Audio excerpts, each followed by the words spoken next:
Hello, everyone. I'm Dr. Marty Ross, and this is another Conversations with Marty Ross MD tonight. In this webinar, I get to answer your questions about Lyme disease. And no two webinars are alike because you create them with your questions. I'll try to answer each of them as best as I can. I usually am not able to get through all the questions because there's a lot of people that show up at these webinars, but I do try to get through as many as I possibly can. The way that you get a question to me is you write it in the chat box over here on the bottom of the screen.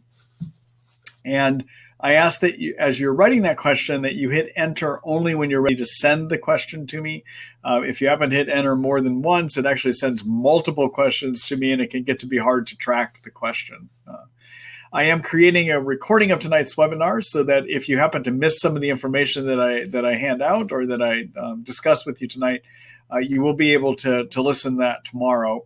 Usually I get the email sent out to everyone giving them information about how to listen to that recording somewhere between 6 and 6:30 in the morning Seattle time. Okay, so take a look out for that tomorrow morning.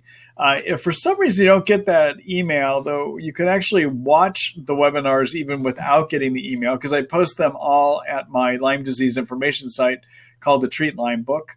And on the webinars page, there is a recording section that you can actually click on to watch those recordings. Okay, so just be aware that if you don't get the email, that's how you can wind up doing it. Tonight during the webinar, I will be posting your questions so that you can see them. And in a recent update on this webinar platform, they now actually show up in the recording. They didn't used to, but they show up so small that I am still going to read the question to you. So you're going to hear me reading the questions to you tonight, okay? And that way you can, if you can't read these because they are small print, you'll be able to understand it. But also for people listening on the recording, sometimes they're not watching the screen, they're just listening so that they'll be able to hear what the questions are about too, okay? So without any further ado, I'm going to go ahead and take the first question here. And this is a question from Leslie. Hi, Leslie. Let's see. Which transfer factor product do you recommend to treat mycoplasma? My IgG has been rising with each test and some symptoms of Bartonella. The iSpot Lyme is positive, I believe that's what you're saying. I haven't responded to antibiotic treatment, and I'm not tolerating herbals. My main symptom is IC, which is interstitial cystitis, everyone. Okay, so I'll make a number of comments here. I'm going to answer your question, but you know how I am. I like to give you more. I like to make sure that everyone is understanding what we're talking about here. All right, so transfer factors, everyone, are a group of proteins that are made by white blood cells that detect infections, all right? And for the sake of discussing what they are, I like to divide the immune system into two parts. Okay, this is a Marty Ross explanation of the immune system. All right, so part of the white blood cell or part of the immune system are the detectives. Part of the immune system is the army. Okay, it's pretty simple division. All right, the detectives can tell if a bacteria or virus or a parasite is there or toxin is there, but they're not able to fight the battle. They have to communicate to the army to go out and fight that battle, all right? And they do so through a couple different ways.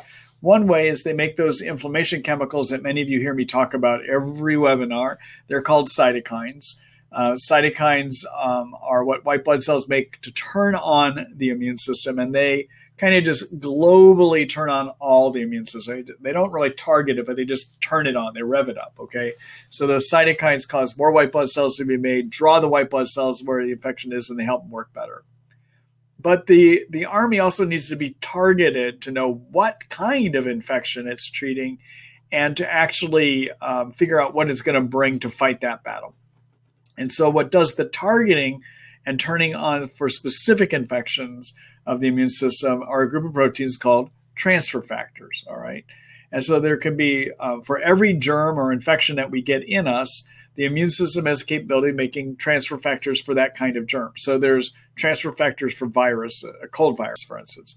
There's transfer factors for Bartonella. There's transfer factors for Borrelia, which is Lyme. There's transfer factors for mycoplasma, okay?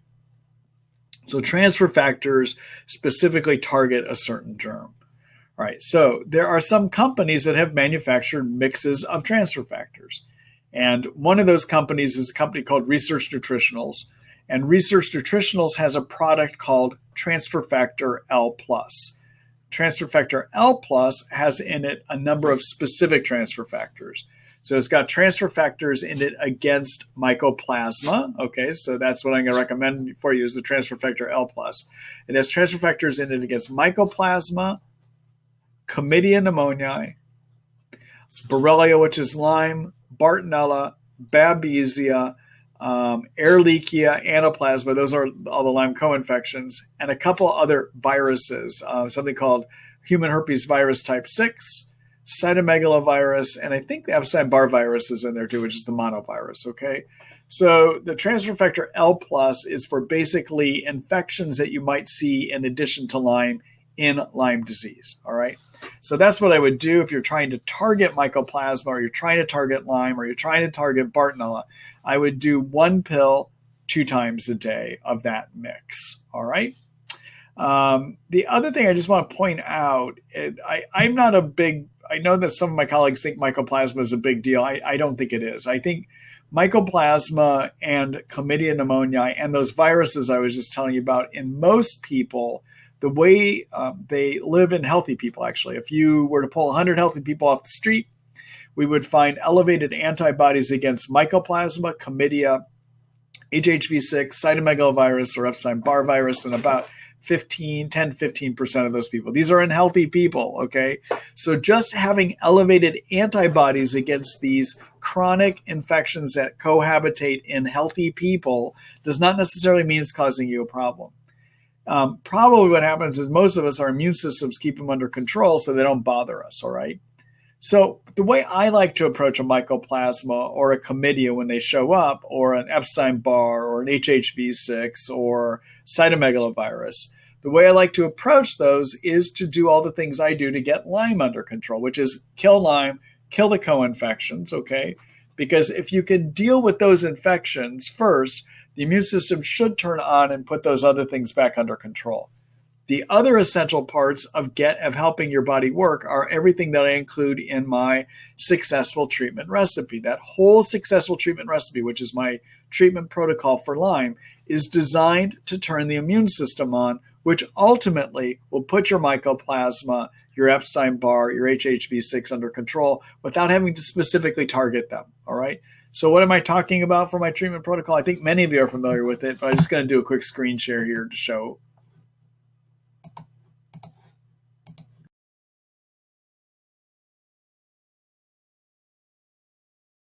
.net. My treatment protocol, which is found here, all right? This is my Lyme disease treatment guideline. And in here, I basically have the steps you should do throughout your treatment to get over Lyme. Step 1 is make sure you're getting 7 to 9 hours of sleep, and I give you some thoughts on how to do that. Step 2 is be on a paleo-type diet, and I talk about that here. Step 3 is lower cytokines with curcumin. Curcumin is a component of turmeric, the Indian seasoning turmeric, and lowering your cytokines. In Lyme, even though I mentioned earlier, cytokines are good, they turn the immune system on. In Lyme, they're made in excess, and in excess, they actually suppress the immune system. So you want to lower them with curcumin. You want to be on something that helps your body deal with stress. That's called an adaptogen. I like ashwagandha for that. You want to look and see if you have hormonal problems like low adrenals or low thyroid, and I tell you how to figure that out on your own without even having a doctor, and I tell you what to do about that here. You want to be on a good multivitamin. You want to deal with too many yeast if they're in you, and I tell you about how to do that here and how to figure out even if they have too many yeast. You want to treat the Lyme infection, and I give you some herbal options and prescription options here. You want to do some basic detox steps. You want to treat your co-infections if they're there. Get some exercise, okay? Those are the basic steps. Now, you should do those throughout your treatment. Now, part 13 down here are the things to do if you're not getting better, okay? And in here, I put certain detox treatments that I don't have everyone do, but if I'm not getting somebody better, then I might look at some of these detox methods. I might look at doing some autoimmune illness treatments. I might look at doing biofilm treatments. But these are things you add later in a treatment, all right? And one of those is, chronic virus infection treatments, okay? So treating the HHV6, Epstein-Barr, and cytomegalovirus that I mentioned that are common in healthy people. I don't even look at doing anything about those until 6 to 9 months into treatment, okay? Because I think all the other steps that I just showed you, the 12 steps above part 13 here, are the critical ones to help turn your immune system on so that it will deal with those, okay? All right.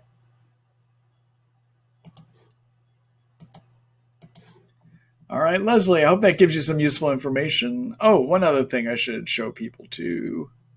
Let me go back here again.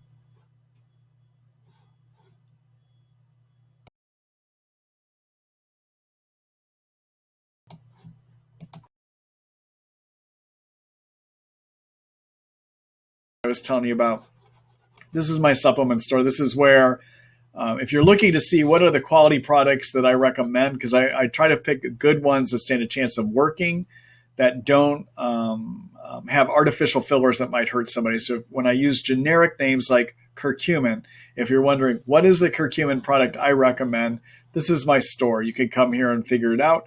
And that's at treatlyme.com. Yes, my book is at treatlyme.net. Okay, the supplement store, treatlyme.com. The book is at treatlyme.net. All right, and in terms of what I have in the way of transfer factors, going to look here.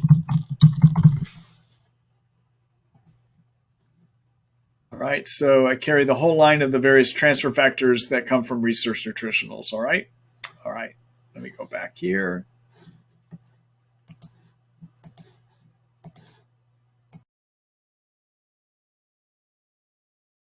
Question, good luck to you.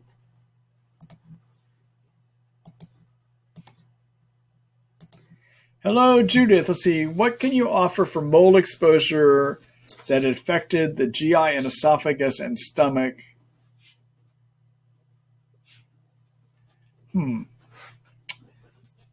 Well, boy, that gets to be kind of a big question. I assume you're having some problems taking things.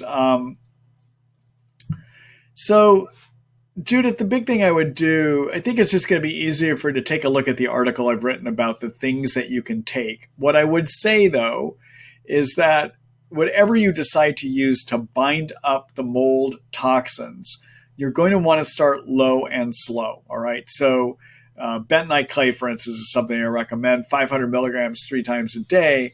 But if you're very sensitive, I would start at even 1/2 capsule or 1 capsule 1 time a day, all right? Okay, so there's a lot more I would need to ask you specifically to try to figure out what you're getting at. So rather than doing that, I'm just going to do a quick screen share here and show you the article that you can take a look at where I've written all this down. All right.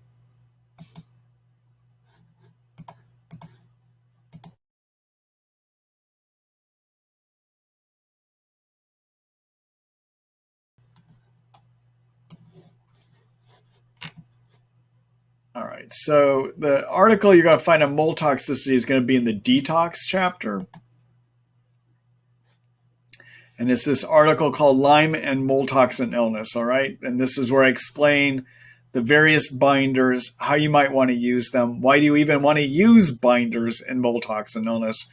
I would take a look at that, all right? Okay, let me go back here.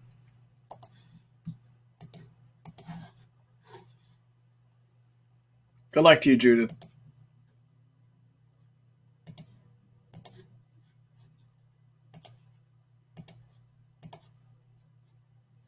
All right. Hello, Jackie. Let's see. Good evening, doctor. After 2 decades of untreated Lyme, Babesia, and Bartonella, oops. All right, I gotta go.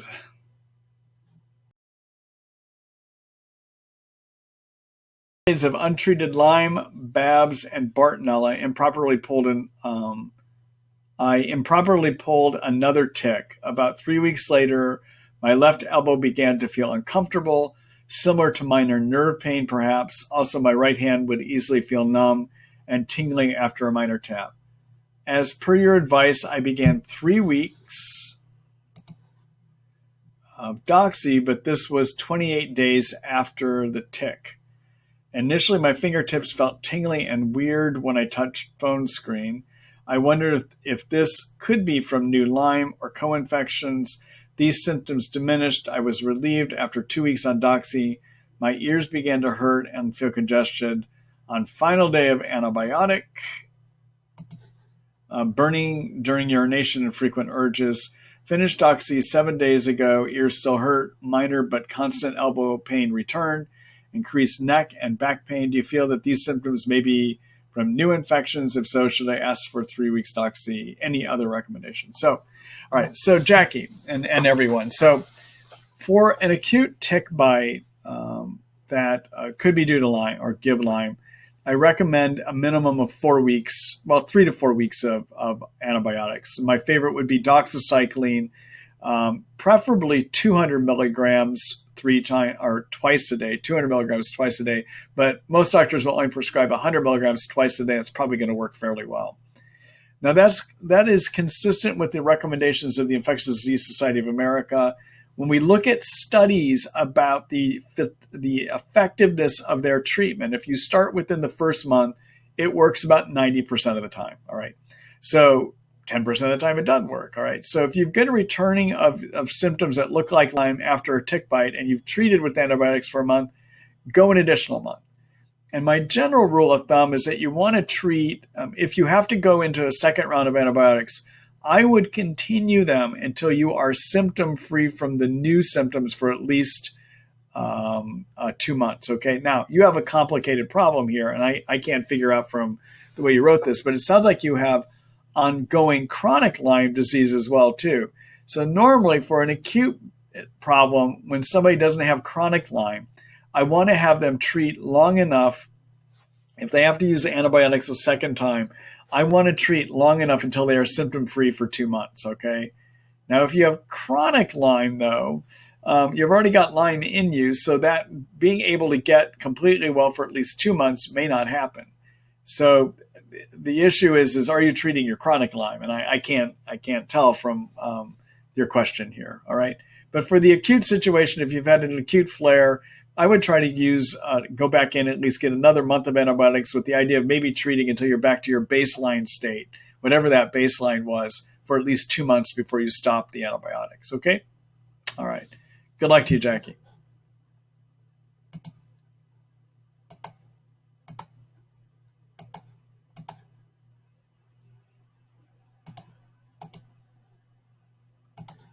Hello, Donna. Let's see. What supplements for chronic inflammatory response mold sickness? Your thoughts on the HVAC during remediation, painfully fatigued.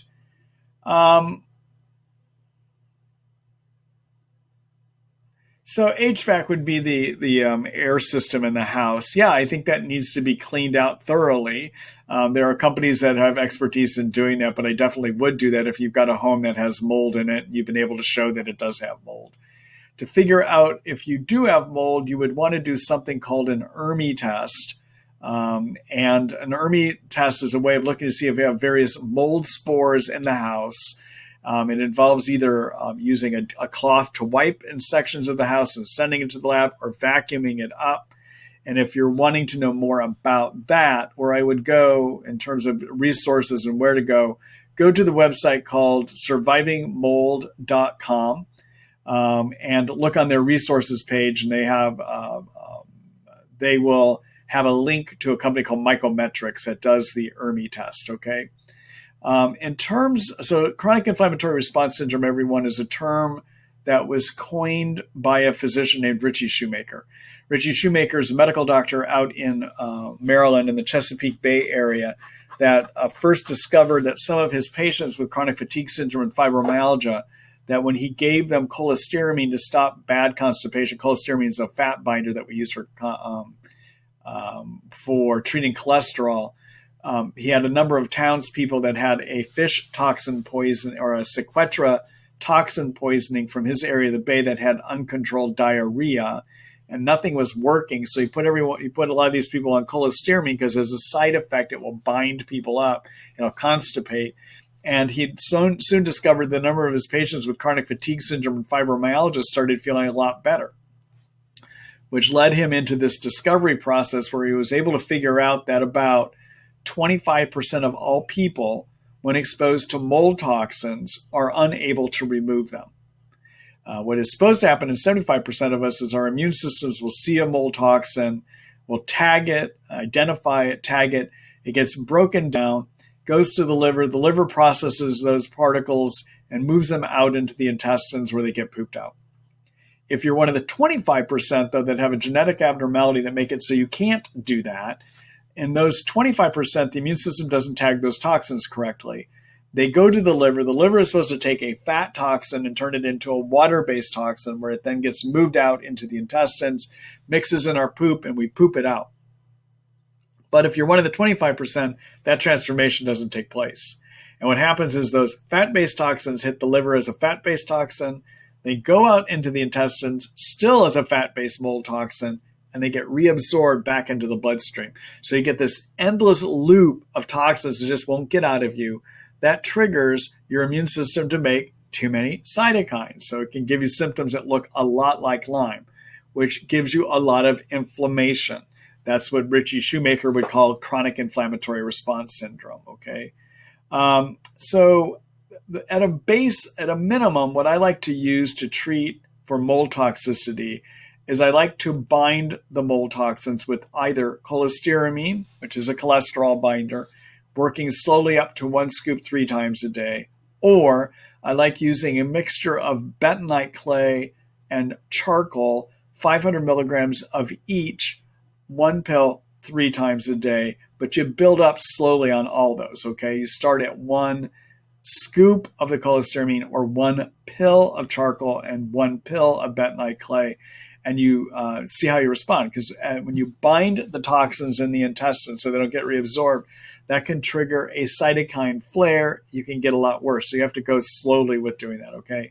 To limit the cytokine flare so that you don't flare up as much as you're doing it, I also have people take curcumin.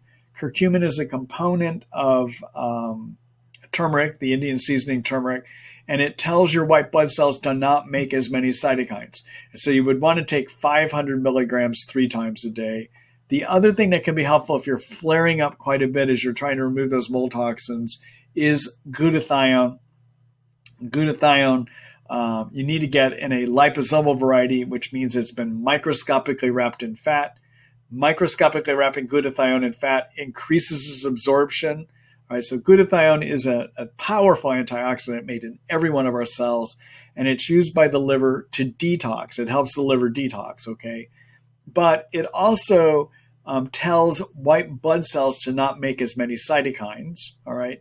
And so it can be useful when you're trying to remove toxins that flare up your cytokines, using curcumin, which gets inside the white blood cells and blocks their production, along with glutathione, which decreases oxidizing agents that trigger the white blood cells to make cytokines.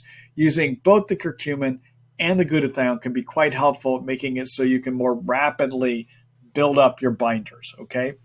And the glutathione you want to use is a liposomal variety. I like using a product called Trifortify, made by Research Nutritionals. It has 2 flavors, an orange and a watermelon flavor, 5 milliliters of that 1 time a day. Okay, that's what I would do, along with your curcumin, 500 milligrams 3 times a day. Okay? All right. Good luck.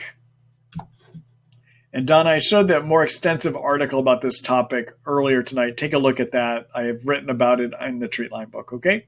All right. Good luck to you.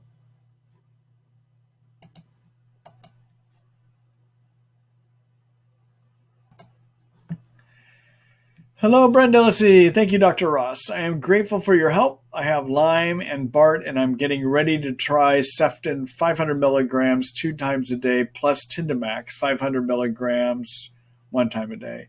I also want to add Banderol. Does this sound like a good protocol or overkill? So, Brenda, the Ceftin, so in terms of treating Lyme and Bartonella, if you're trying to treat both at the same time, this protocol won't do it. All right. So the Ceftin is going to treat spirochete Lyme only. All right. So everyone, many of you know, the Lyme germ lives in you in 3 forms. And when you try to recover from Lyme, you need to treat all 3 forms at the same time. Those 3 forms are spirochete Lyme, that's the corkscrew looking thing. There's also intracellular Lyme, Lyme that lives inside of your cells. And then there's microscopic cyst form of Lyme. All right. There also is a biofilm slime layer that can cover these germs that makes it difficult to treat. The Sefton is going to work on spirochete Lyme. And it does so by making it so that when the covering of the spirochete gets injured, it makes it so it can't repair itself. And eventually what happens is the germ develops holes in it so that as it grows, it literally bursts. Its shell won't keep it together, okay? So that's what Sefton does. The Tindamax treats the cyst form of Lyme and intracellular Lyme and seems to remove about 95% of biofilm. But neither one of these are antibiotics that I would use to target Bartonella, all right? Banderol, which is an herb, is only going to treat the Lyme. And if you're going to do the Sefton Tindamax, you don't need to add it, okay? A better regimen, if you're trying to treat both Lyme and Bartonella at the same time, would be to consider using rifampin. Rifampin is an old tuberculosis medicine. It's probably one of the best Bartonella medicines we have. And it also treats cyst Lyme and intracellular Lyme. So you get it actually covers 2 germs, okay? Rifampin, very powerful for Bartonella, helps with cyst and intracellular Lyme, all right? And then I would take that rifampin and I would combine it with either minocycline, doxycycline, Zithromax, or Biaxin, which is clarithromycin, okay? Those 4, the tetracyclines and the Zithromax and Biaxin, treat spirochete Lyme and intracellular Lyme, and they help the rifampin with Bartonella, okay? So basically, using 2 medicines, you can treat all 3 forms of Lyme germ and pick up Bartonella, all right? And as many of you know, my preference in treating Bartonella is to use 2 antibiotic combinations, and there's a variety you can use. Just so happens ones that combine with rifampin and using an intracellular agent like Zithromax, Biaxin, minocycline, or doxycycline. Those regimens, along with rifampin, happen to be great for Bartonella. They'll work about 80 to 85% of the time, and they treat Lyme quite effectively too, 85 to 90% of the time, all right? So that's what I would suggest doing. Now, if you're looking for various combinations to treat all 3 forms of Lyme and to treat Bartonella, let me just do a quick screen share here for you on that.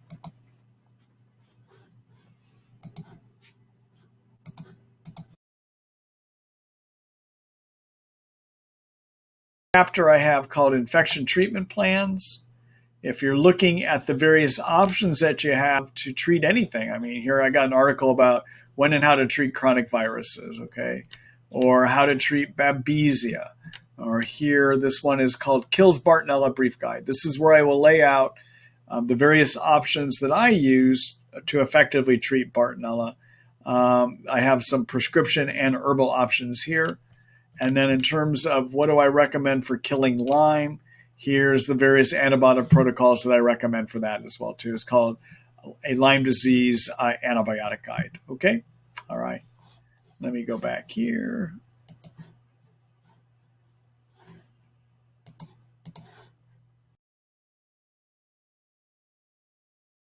Information.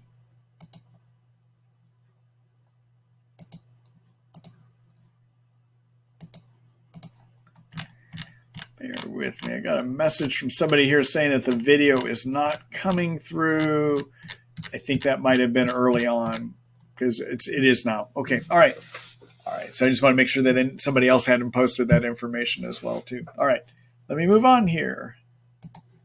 Hello, Lauren. Let's see. In January, I had IV treatment for Lyme, Argent 23 silver, antivirals, antibiotics, etc. It was costly and I paid out of pocket. I am attempting to get some expenses covered by insurance. They are saying the treatment was not medically necessary. Does anyone have any experience or advice? So first of all, for insurance to cover Lyme disease treatment, they're going to want to have some evidence, that laboratory evidence that you have Lyme. That means to them having a positive Western blot. If you did not have laboratory evidence, not that I agree with insurance on this, all right, but if you don't have that laboratory evidence, they're going to probably call it an uncovered service. They're going to say it wasn't medically necessary. All right, so that's one thing. Secondly, in terms of the IV antibiotics that they will cover ceftriaxone because there is science that says it can help. They sometimes will cover doxycycline or IV Zithromax, but beyond that, it often is difficult to get coverage for other antibiotic regimens if you use those, okay? And then finally, they are very much unlikely to cover the cost of IV Argentin silver or antivirals because they're going to say there is no proof that that makes any difference in Lyme disease, okay? So these are things that often when I work with out here, I try to see how I work with nursing services that act as the pharmacy and also help maintain the IV lines for my patients. And they'll be in contact with insurers first to see if there is going to be coverage. But I often warn my patients that at best, they're probably going to get 1 month of coverage for IV antibiotics because that's the way most insurance companies operate. And that their best chance of getting coverage is to do the ceftriaxone, okay? After the fact, if you don't have a positive Lyme disease test to go in, you're going to have a hard time fighting it, okay? All right. Good luck to you, Lauren.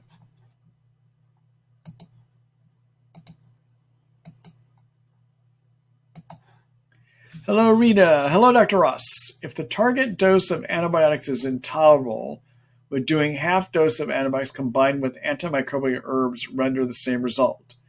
What would be the best ratio to use, or is a combination of herbs and antibiotics a bad idea? Thank you for what you. You're welcome.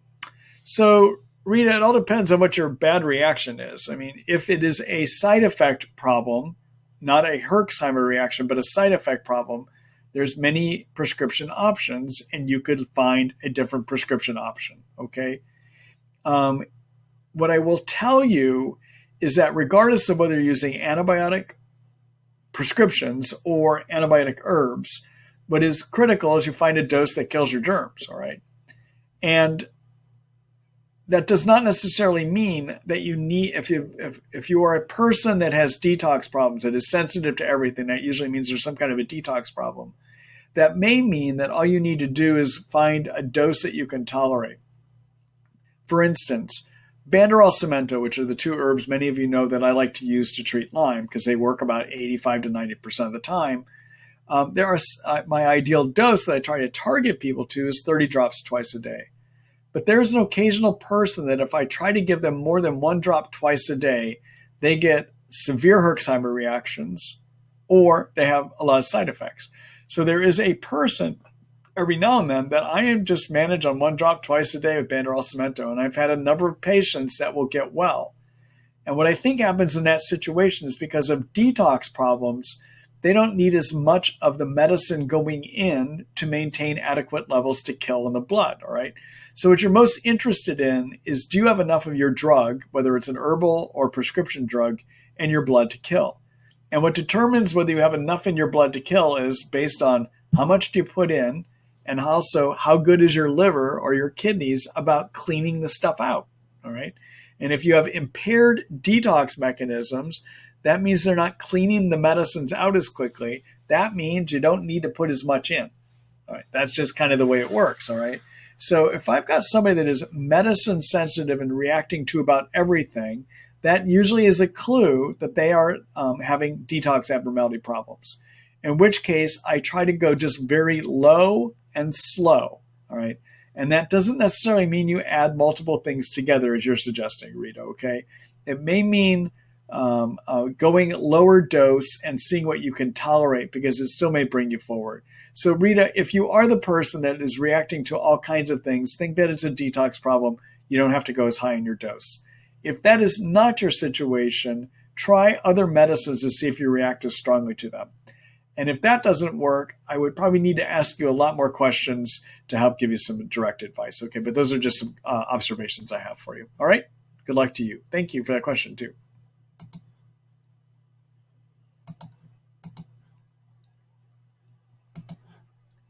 Hello, Bar. Let's see. I'm finally feeling good. Is it true if I take cat's claw tincture or banderol tincture, it can activate dormant Lyme? Why would I want to activate dormant Lyme?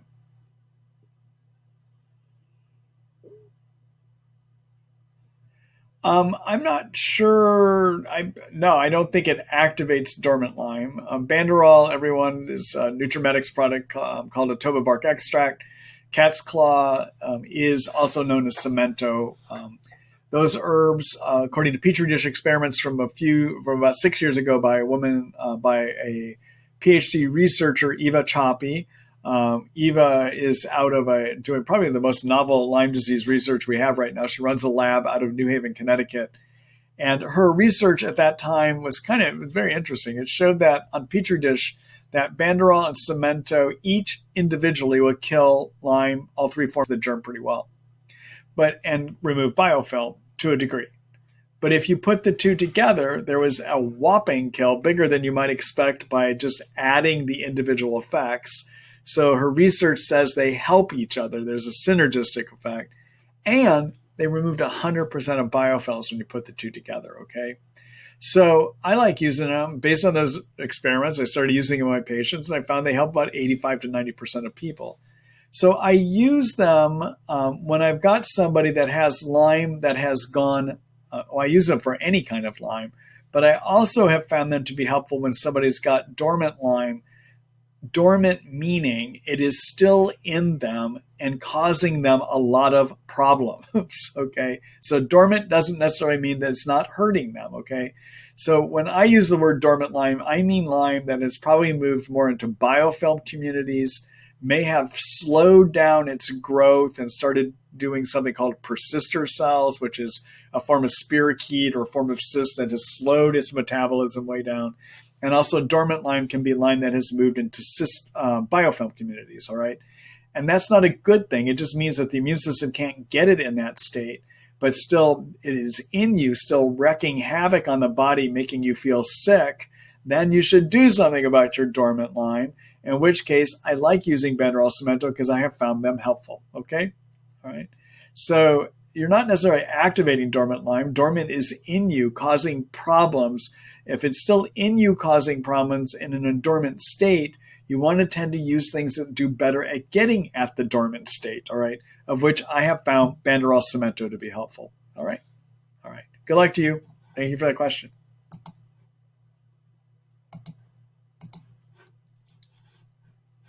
Let me just do a quick screen share here, everyone.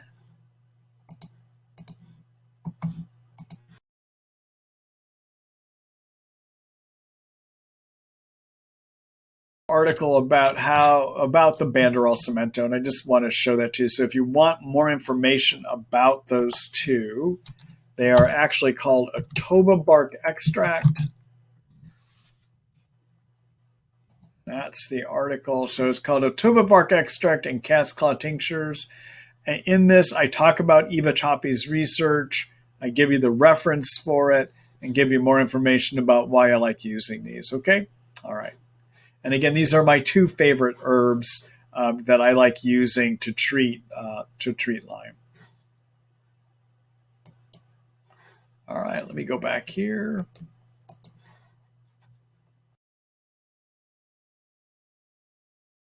Let's see. Hello, Miranda.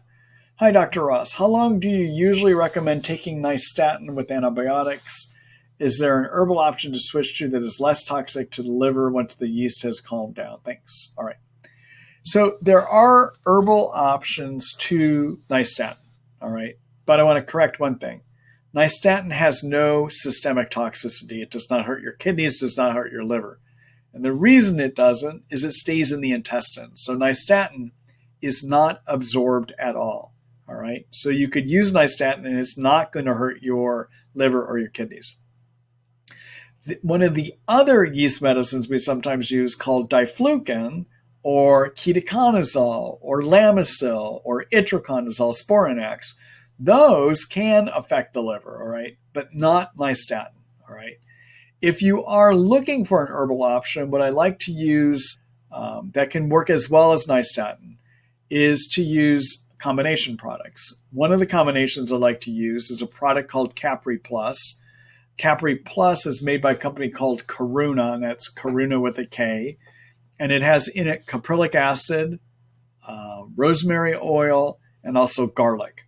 And I like it. I find it to be fairly strong. 2 pills twice a day. Another option I like is a combination product that has some pau d'arco, caprylic acid, undolenic acid, rosemary oil, and thyme oil. And the product I use that has those combinations of things in it is a product by Integrative Therapeutics called Phytostan, and that's Phytostan, Phytostan, okay? And that would be 2 pills twice a day as well, all right? So those are some thoughts for you on that, okay? All right. Good luck, Miranda. Thank you for that question.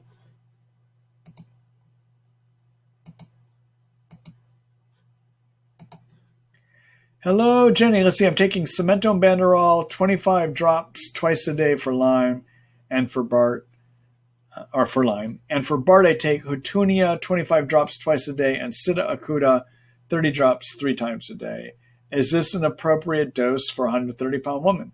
Yeah, I like that dose. In fact, I think you could even go up to 30 drops twice a day on the Banderol Cemento and also on the Hutunia as well too. Okay, yeah, that sounds like a reasonable dose. All right. So the Cemento Banderol, everyone I've talked about already. That's what I like using to treat Lyme. The Sida acuta and Hutunia are 2 herbs that I learned about from Buhner Herbs, as in Buhner is a master herbalist that has written a lot about using herbs to treat Lyme and co-infections. And that's Buehner. This is an idea I got from him. And I find that the Hutunia Sida acuta works about 75% of the time for Bartonella. Prescription options will work about 80 to 85% of the time. Okay, so you give up a little bit of chance of it working when you do the herbs, but maybe you're in the 75% of people it will work on. All right. Okay, and then the Banderol Cemento, again, those work for Lyme about 85 to 90% of the time, and that compares to prescription antibiotic combinations that stand about the same chance of success as well. Okay, thank you for that question, Jenny. Good luck to you.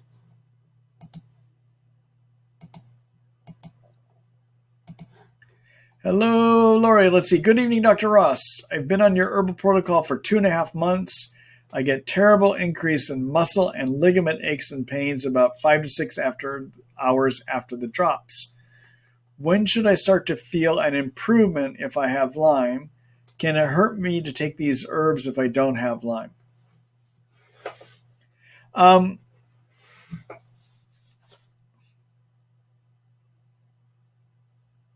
So in terms of, I guess there's a few, I paused because I'm trying to think about how I want to answer your question. So in terms of treating for Lyme, if you have Lyme, okay, regardless of whether you're using herbal antibiotics or prescription antibiotics, what I see, and this is based on a research project too, so there is a physician that presented at ILADS a number of years ago, International Lyme Associated Disease Society. It was an unpublished study, but in that study, he placed people on the prescription Biaxin and Tinidazole. So that would cover all 3 forms of your Lyme germ. And what he was able to show is that by 3 months, 30% of people started having improvements. By 6 months, 60% of people started having improvements. And by 9 months, 90% of people started having improvements, okay? So that's what I see in my practice too, regardless of whether you're using a Banderol Cemento or whether you're using prescription antibiotics.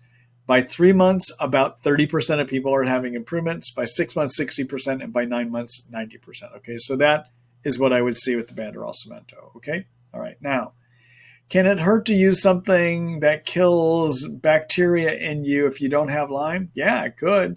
All right, so and this is a concern whether you're using prescription antibiotics or herbal antibiotics, all right? Although it's less of a concern with the herbal antibiotics. So when we use antibiotics, herbal or prescription, one of the negative problems is that we knock down good bacteria in the intestines. there is a growing body of science that says those healthy bacteria in our intestines help regulate the immune system and may prevent long-term illness from happening, okay? So if we disrupt that good bacteria, we better have a good reason for doing it. And I think the only good reason to do it is if you're so impaired by Lyme, and if you really have Lyme, that it's worth that risk to knock the Lyme down or the Bartonella or the Babesia down so that you can start having a quality of life, because there is a risk that we are altering the good bacteria in the gut that help the immune system function well over time, okay? There's a risk in doing that, all right? Now, I will tell you there is not as great of a risk in that occurring if you're doing herbal antibiotics, but there still is a risk in doing that, okay? So, can it hurt me to take these herbs if I don't have Lyme? Yeah, it could. So just to answer that question, okay? All right. Good luck to you, Lori.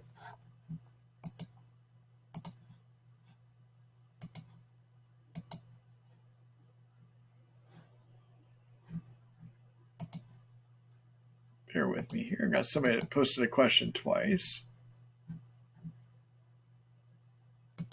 A couple of people that posted them a number of times. Let me go back here. All right, here we go. I think this is a new question. Hold on here just a minute, everyone. I got to take a sip of water.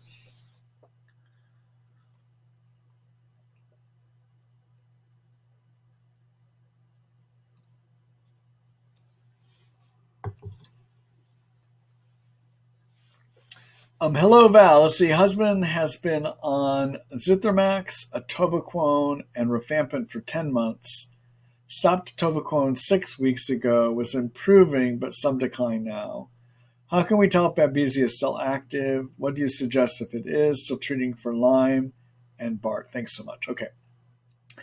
So to try to figure out if Babesia is still active, you got to look back and see what the symptoms were at the beginning, all right? And what the symptoms were that looked like Babesia at the beginning.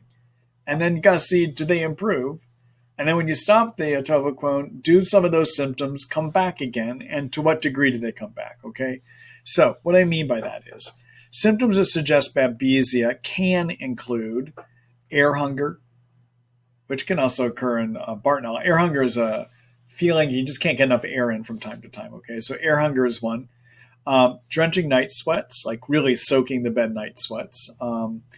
Panic attacks, racing or skipping of the heart, having bad frontal headaches. And some people, they get a very frequent deja vu experience. That's one of my favorite symptoms of Babesia, but very, very frequent deja vu symptoms, okay, like daily or even weekly, all right? So you look at those symptoms, and if you have bad sweats at the beginning, and you were a person that had a lot of air hunger, and as you treated with the atovaquone, if those got a lot better, and then you stop, and about 3 weeks later, your sweats start worsening, and your air hunger starts worsening, guess what? It means your Babesia wasn't done, all right? Now, it becomes kind of difficult to figure out sometimes if you are done. So let's say that you treat Babesia and you treated for at least 5 months or so. In this case, it looks like 10 months.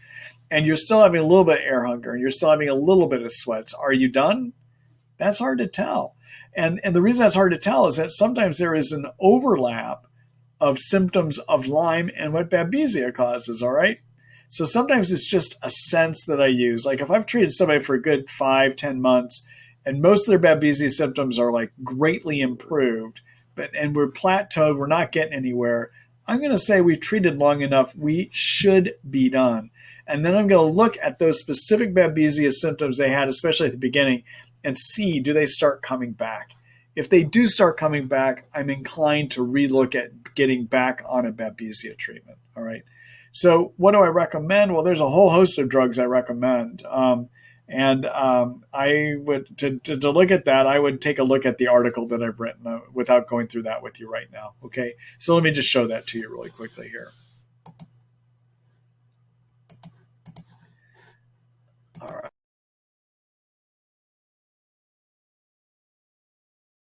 Plan.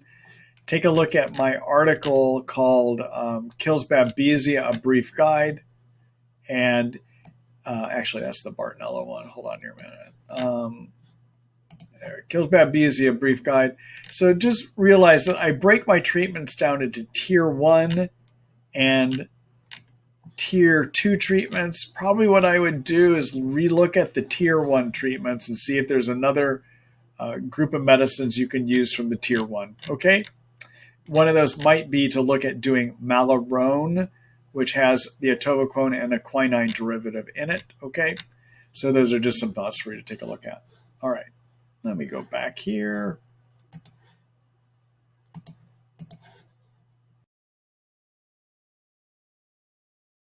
Question.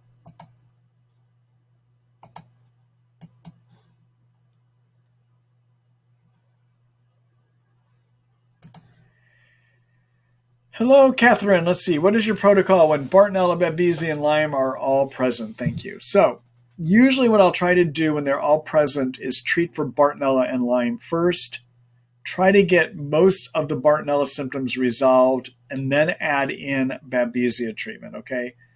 And why do I do that? Well, that's based upon the observations of a physician that trained me.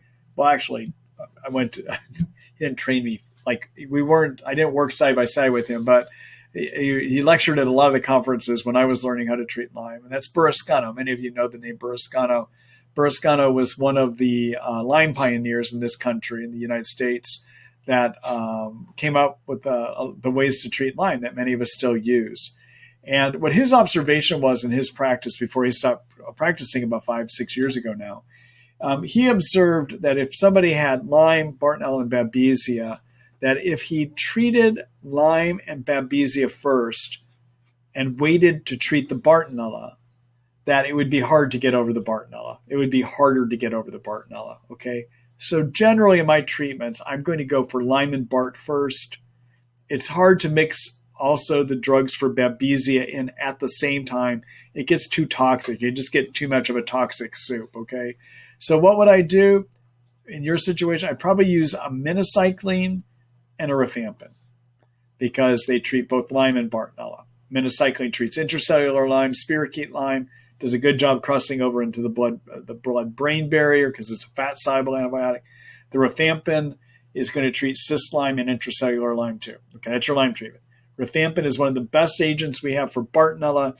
The minocycline is going to help it. So there's your Bartonella treatment, all right? And I would try to go that pathway for about 4 to 6 months. Make sure you're getting your Bartonella symptoms out. If you are at about 4 months or so, you might, and you're tolerating the medicines, you're not having too much die-off, there aren't too many side effects, then I might add to that regimen a Malarone, which is a pill that combines atovaquone and proquinol. Proquinol is a quinine derivative. And I would do that as 2 pills twice a day for 3 days, then 1 pill twice a day, okay? Your minocycline dosing 100 milligrams twice a day. Your Bartonella rifampin dosing would be 300 milligrams, 2 pills 1 time a day. All right? All right. Thanks for that question, Catherine. Good luck.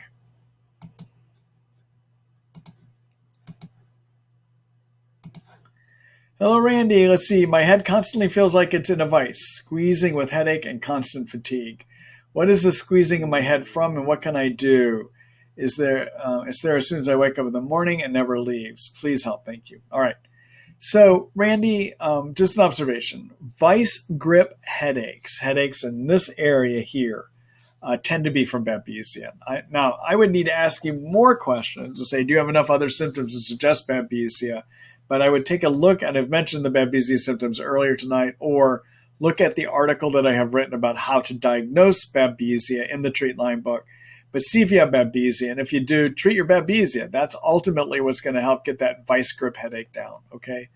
Other things that can help the vice grip headache are magnesium. You want to take magnesium malate is what I tend to like, that form of magnesium. The malic acid, malate, salt of magnesium does a good job of relaxing muscles. And I would do about 400 milligrams 1 time a day. You might take it at nighttime because it can help make you sleepy. Yeah, those are some thoughts that I would have. The other things you could use for that kind of pain, you want to lower your cytokines. I've mentioned that in my treatment protocol. Cytokines are made by white blood cells in excess when they see Lyme. and it is actually the excess cytokines that give you most of your Lyme symptoms. So you want to take steps to lower those cytokines, all right? So for that, I like to use the Mariva 500, 1 or 2 pills 3 times a day. And then again, I would get on the magnesium that I was just mentioning as well. Okay? All right.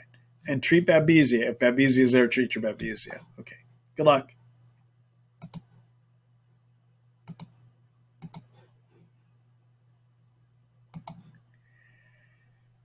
Hello, Catherine. What to treat diverticulitis with Lyme disease?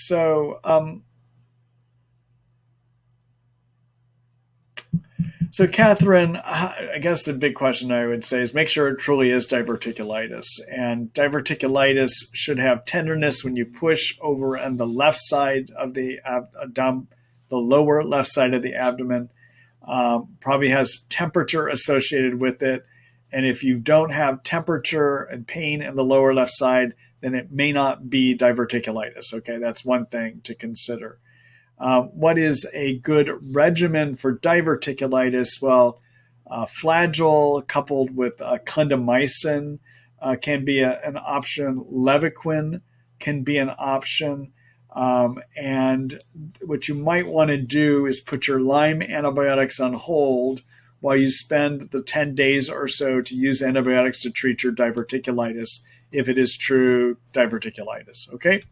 All right. Good luck.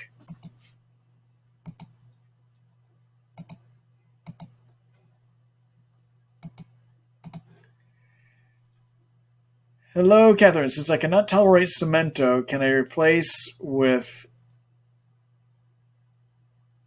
tarragona? I don't know that herb. That is an herb that I am not familiar with. So I don't know.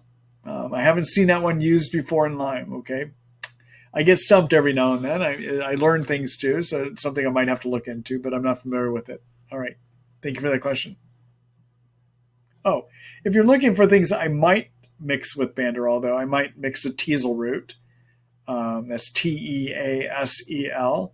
You would dose it the same way you do a Banderol. That's you would start at 5 drops twice a day, increase every other day by 1 drop per dose until you work up to 30 drops twice a day. All right. And you could combine that with Banderol at the same time. All right. All right. Good luck, Catherine.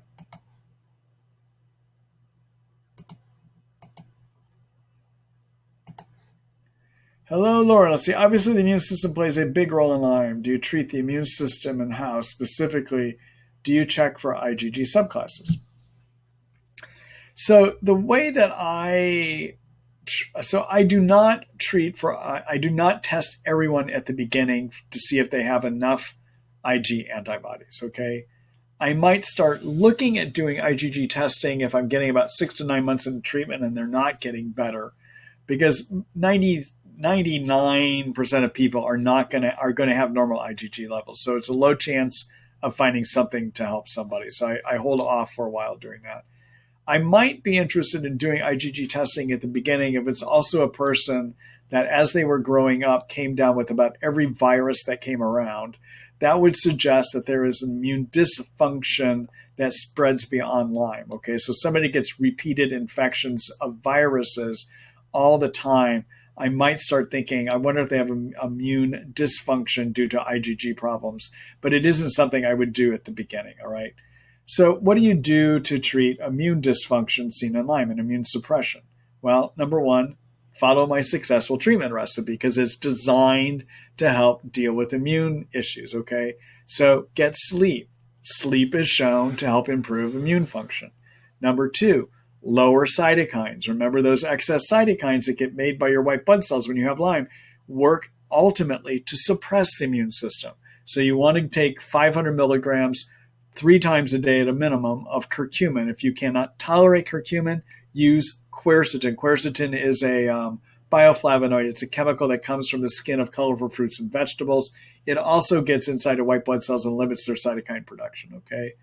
Number 3, support your adrenal glands and your thyroid, and at a minimum, be on ashwagandha. Ashwagandha helps your immune system work better, okay? Number 4, get yeast out if yeast is in you, because those too many yeast in your intestines will cause your immune system to overproduce cytokines. And guess what that does? It suppresses the immune system. Okay, so get yeast out. All right. The other thing you want to do is treat your Lyme. Treating Lyme will help the immune system work better. All right. Those are the big things I would do. Then, and only then, if I've got somebody I'm doing all those things on, those are the basic steps, okay? If you do those things and you're still having a hard time, then you might want to start working with either transfer factors targeted towards Lyme, transfer factor L+, I talked about that earlier tonight, 1 pill twice a day, or you might want to use a mushroom mix. And the mushroom mix I like using is something called the 5 mushroom formula. It has a variety of mushrooms in it, of which the big ones are maitake, shiitake, reishi, and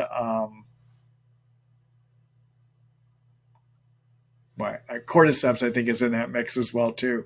But I would do 1 pill 3 times a day of that. Okay, but I don't necessarily go right away to the immune boosting herbs. I'd like to do the basic things that help your body work better, which is sleep, lower cytokines, fix your hormones, use the herbs to support your body, which would be the ashwagandha. I like starting there first, being a good multivitamin. And only if that stuff isn't working better, then do specific herbs that are targeted to boost the immune system. Okay? All right. Thanks for the question, Lauren.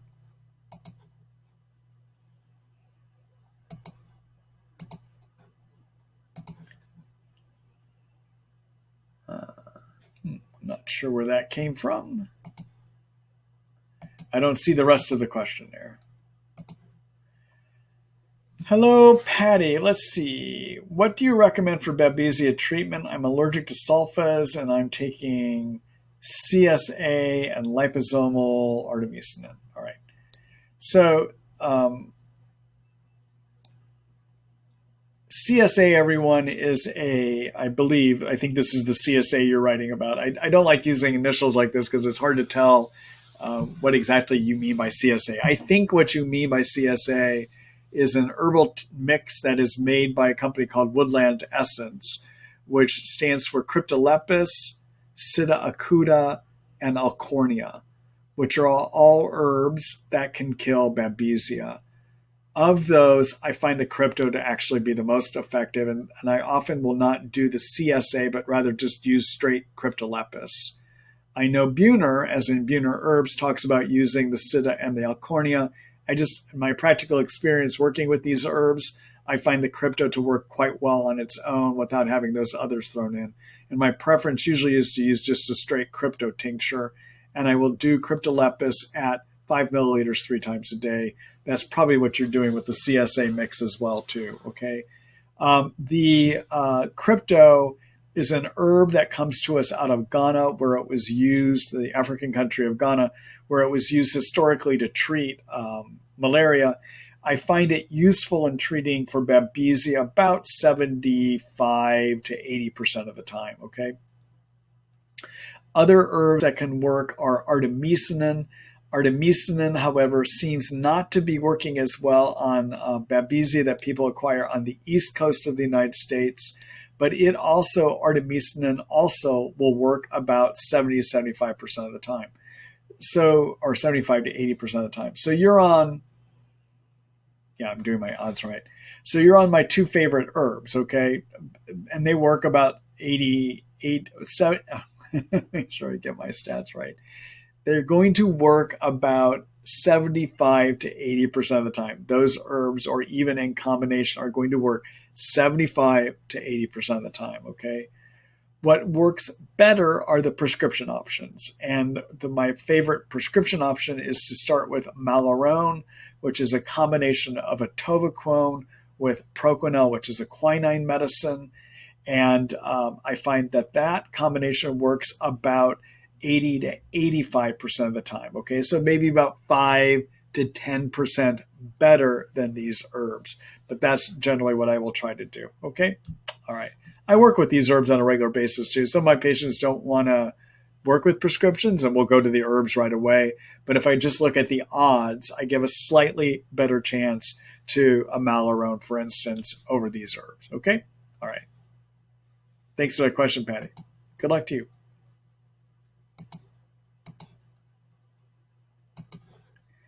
Hello, Casey. Let's see. I am being treated for Lyme and Bartonella with rifampin, ciprofloxacin, and tinidazole pulse, along with azithromycin daily. I have been taking a lot of head pressure, or I've been having a lot of head pressure and light sensitive periodically. I'm taking your max recommended dose of curcumin and haven't had any relief. Is there,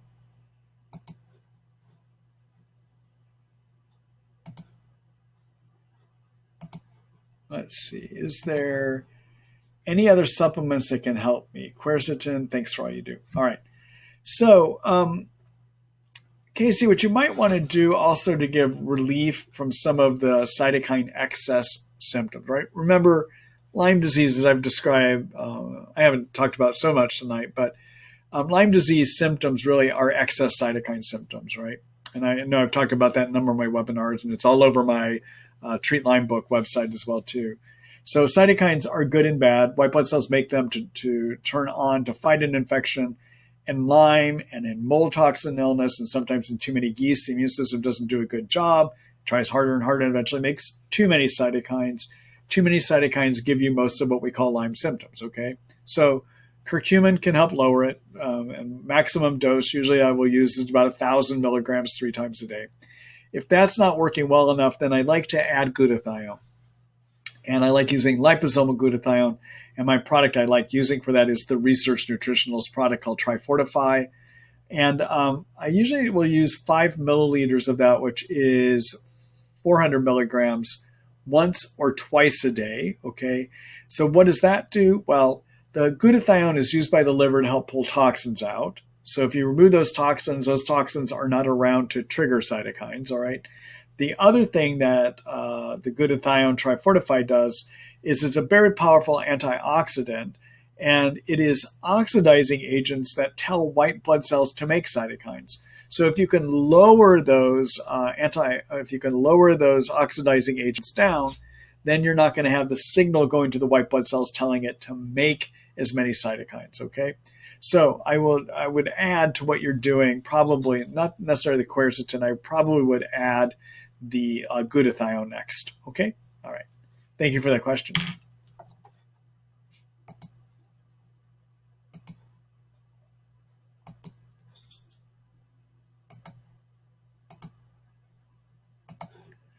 Hello, Lisa. Hold on here just a minute.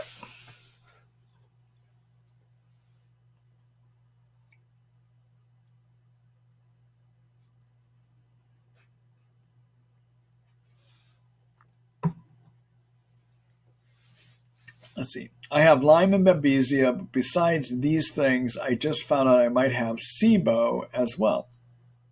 Besides interface plus with DEDTA, do you know what I can take to bind the heavy metals once the bacterial biofilms are burst open?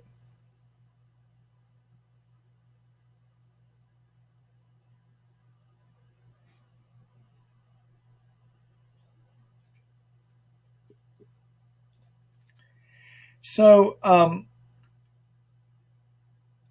don't necessarily think you need to bind the heavy metals. That can sometimes be part of biofilms, okay? But if you do want to do that, the EDTA would be fine. I don't think I would add anything else to that, okay? All right. Nor do I routinely do anything to bind heavy metals when I'm breaking down biofilms either, okay? All right. Thanks for the question.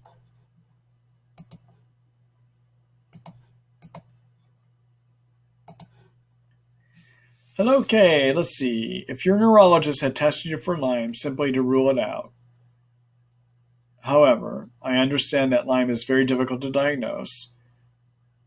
I suffer from non-diabetic peripheral neuropathy and have tried everything it seems. Presently on an herbal protocol. Has been about 6 weeks with no change. I'm not sure what your question is in this, Kay. Either I missed a part of your question that got posted separately, but I don't see a question for me to answer in this. All right, sorry about that.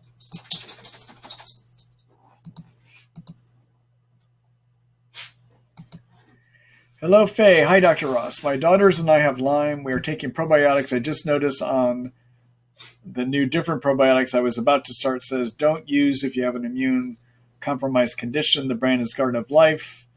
It has 50 billion CFU and 16 strains plus organic. Hold on here. I'm having a number of there we go.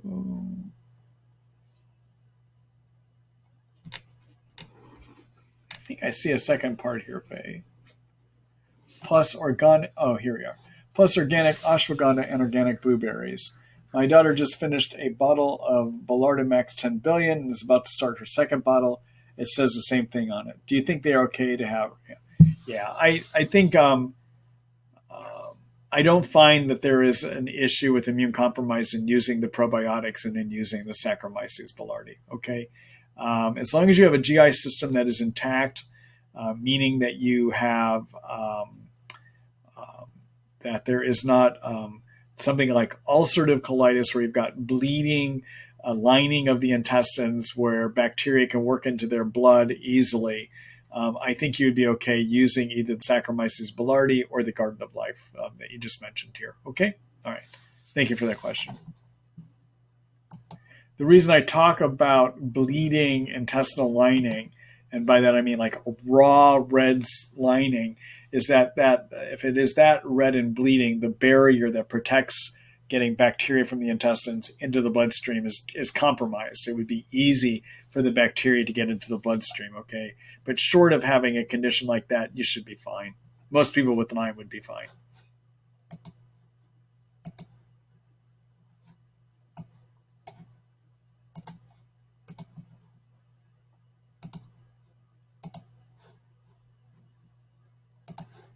Hello, Rhonda. Hi, Dr. Ross. Can severe gastrointestinal symptoms such as severe diarrhea, which has lasted 16 days, be part of Lyme or co-infections?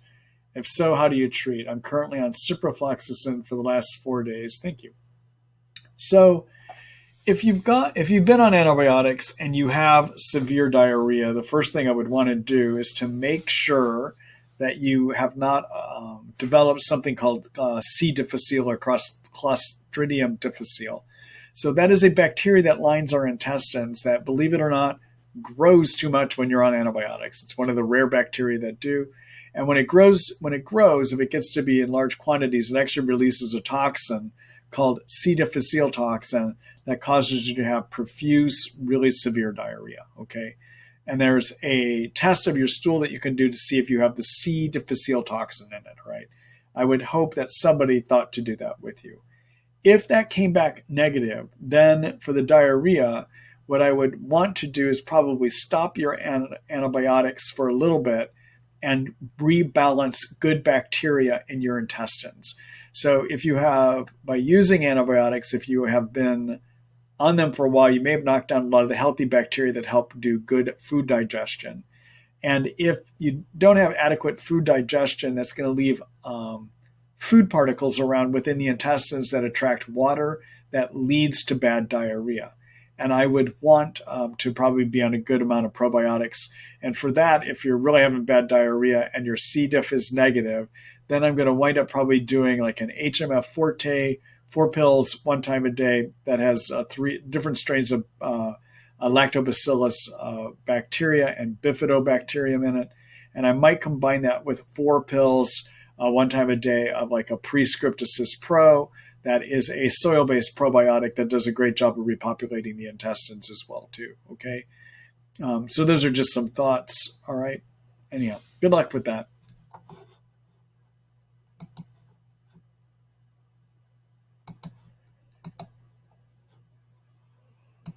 Hello, Sue. Let's see. Your webinars have helped immensely in our daughter's Lyme treatment. Oh, I'm glad to hear that. She is doing well. I have a friend whose son has had fainting spells, foggy brain, fatigue. All labs and medical tests are negative. Is fainting a symptom of Lyme? He does have Hep C and has not had a Western blot. Thank you. So fainting can occur in Lyme, but there's other things that it can occur in as well too. So to answer your question, yeah, but I would need to know a lot more things about what his symptoms are, like a much more in-depth interview to figure out if it warrants doing Western blot test for Lyme. But yeah, could it be a symptom? Is that a symptom that can occur in some people's Lyme? Yeah. The way it can occur in some people's Lyme is if you have Lyme, it can infect a nerve called the vagal nerve that comes out at the base of the neck. The vagal nerve regulates our blood pressure, how fast our heart rate works, body temperature. So you can get vagal nerve dysfunction. Okay. So that's Lyme can do that. Also, also one of the co-infections that you can get when you get a tick bite, the same tick that gives you Lyme, could transmit a bacteria or a parasite called Babesia. Babesia is known for giving fainting and low blood pressure episodes as well too. Okay, all right. Thanks for that question, Sue. I'm glad your daughter's doing better too.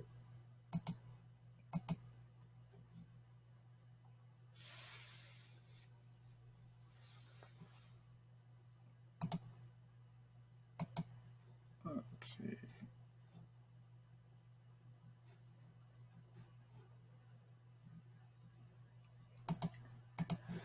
Hello, Jenny. Would your nerve brain protocol work for someone with essential tremor?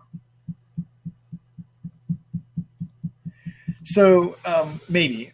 So essential tremor, everyone, is a tremor where your hands shake that probably has more of a genetic basis, actually. And you'll see it run in families, for instance. Medically, or the things that kind of calm it is alcohol. So unfortunately, some people with essential tremor develop alcoholism because they're using it to calm their nerves. But from a medical standpoint, the other thing that can work to help calm that tremor down is beta blockers. The family of heart medicines called beta blockers can help calm the tremor down as well too. The other thing, so if it's truly essential tremor, which is more that familial genetic variety, I don't necessarily think that the nerve brain protocol I have would help with that. Okay. On the other hand, if you've developed a tremor as part of an infection, like in Lyme disease, yes, I do think that that treatment protocol that would help repair those injured nerves could help you. Okay? All right. Thank you for that question. If anyone's wondering what Jenny's talking about in terms of my nerve brain protocol, there's an article I have. I'm just going to do a quick screen share here.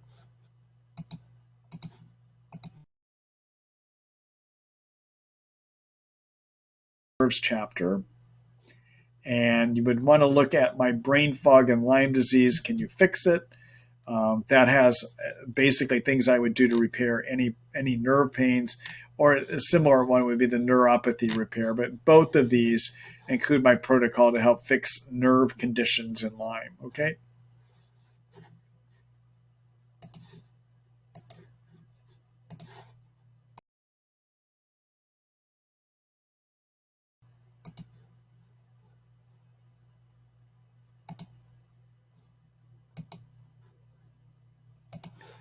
Hello, Lauren. Let's see. Hi, Dr. Ross. One of my friends has been suffering from severe visual snow.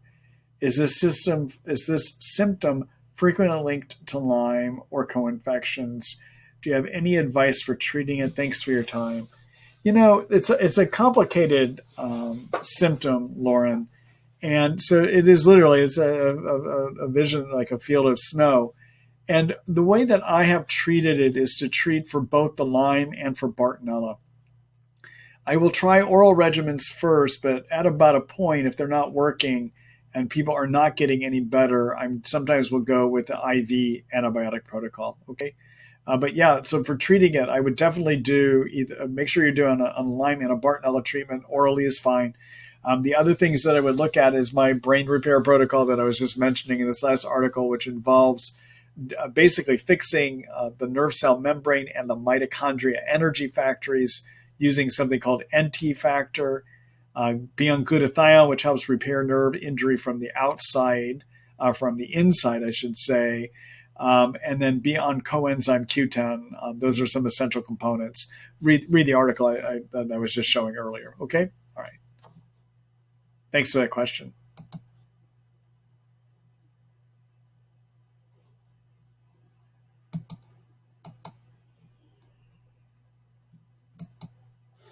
Hello, Brittany. Let's see. I started antibiotics since January. I'm on 3 now. Symptoms are getting a lot worse with elbow pain, depression, nightmares, stomach pain, vaginal burning, circulation worse. I cannot take SSRIs because they cause extreme gastric pain, cramping, constipation. Can you recommend something for my depression? All right. So, first of all, if you've been on antibiotics since January and you are worsening, one thing that somebody ought to consider with you is have you triggered too many yeast in the intestines? All right. Now, what the heck does that have to do with your Lyme symptoms? Well, remember I said Lyme symptoms earlier tonight are all due to too many cytokines. And by being on antibiotics, there's a chance you would have knocked down good bacteria in your intestines, which allow yeast to grow too much. If those yeast grow too much, guess what happens? The immune system sees them and makes more cytokines, all right? So you can get worse if you have too many yeast growing in your intestines. Also, too many yeast growing in the intestines trigger or release toxins called gliotoxins, and those gliotoxins can also impact how your brain works, for instance, okay? Also, the increased cytokines from having too many yeast in your intestines leads to worsened depression, all right? So to figure out if you have too many yeast, there's an article I have about yeast, how to diagnose yeast in the yeast chapter. But basically, if you're having increased sugar cravings, or you're having increased intestinal gasiness and bloating, or if you're having vaginal itching, discharge, or irritation, like your vaginal burning that you mentioned here, sometimes people with too many yeast in the intestines, those toxins get into the bloodstream and interact with your skin to make it easier to get acne. So acne can sometimes, or increased pimples can sometimes be part of too many yeast. Also, difficulty swallowing. Sometimes you get actually yeast up here in your food pipe, so it makes it a lot more difficult to swallow. And so you can make it feel like things are getting caught in your throat. That can be part of what too many yeast look like as well, too, okay? So if you have any of that, make sure you're treating for too many yeast, okay? In terms of depression, so treating depression is getting the yeast knocked down, lower cytokines, okay? Cytokines from Lyme and from yeast trigger depression. So make sure you're on your curcumin, 500 milligrams 3 times a day, or even increase it to 1,000 milligrams 3 times a day. Lower the cytokines with glutathione. Also, I talked about this earlier tonight. Do the liposomal variety, the Trifortify, okay? And then finally, herbs that I like to use to treat depression are one of two. One would be something called 5-hydroxytryptophan. Tryptophan is turned in the brain into a chemical called serotonin. It is, in fact, the same chemical that is elevated by using the SSRIs, okay? But the 5-HTP does not lead to stomach pain. If you were to do that, you'd want to start at 50 milligrams 3 times a day, and after a week or two, increase to 100 milligrams 3 times a day, all right? Or the other option would be to do St. John's wort at 300 milligrams 3 times a day. St. John's wort, it's not clear exactly what it does. We don't know the mechanism. We think it may elevate serotonin, and it may also be something called an MAO inhibitor, but it can make a difference too, all right? The 5-HTP or the St. John's wort that I just mentioned, both stand a chance of working about 60% of the time. Pretty similar, actually, to the chances of prescription antidepressant medicines too.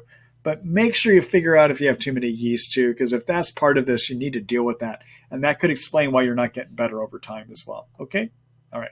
Good luck to you, Brittany.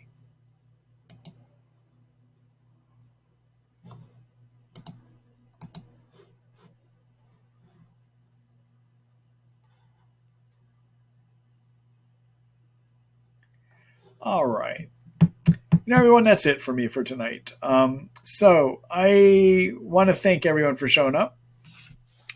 We're going to have another one of these next week, and so here in a minute, I'm going to take you over. I'm going to transfer you from here over to treatlyme.net to sign up for next week's webinar. Go to the webinar page. Okay, you can sign up from there. Also, if you want to look at some of the articles I pointed out tonight, you can poke around there to take a look at those articles. And feel free to subscribe so that you can read all of those articles as well, too. All right? So, and also keep in mind, when you subscribe to the Treat Lyme book, you're supporting these webinars that I do as well, too. Okay? So I look forward to seeing you next week. Keep your eyes out on your email tomorrow morning, somewhere around 6 to 6:30 a.m. Seattle time. You should get an email from me with information about how to link and watch that the recording video. Okay. Good night, everyone.